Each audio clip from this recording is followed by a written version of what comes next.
Hello, CTE educators. Welcome back. I hope you're having an amazing school year.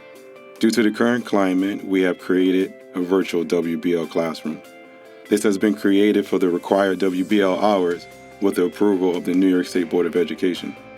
This virtual classroom has resources containing WBL such as the following: the internship packet, student handbook, course syllabus, professional student associations, WBL career exploration and development activities. The WBL program forms can be found under program material. These are the materials for the students enrolled in our virtual internship program.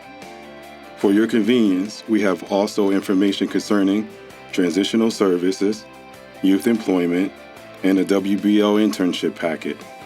Through our business partner, RXR in New Rochelle, we have the ability to match students with the potential local employers.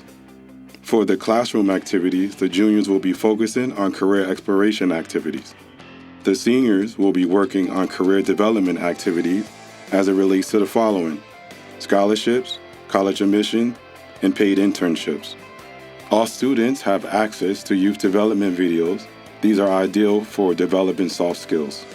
Also available in the Google Classroom are leadership resource centered around vocational professional associations. Special thanks to these organizations for supporting career and technical education.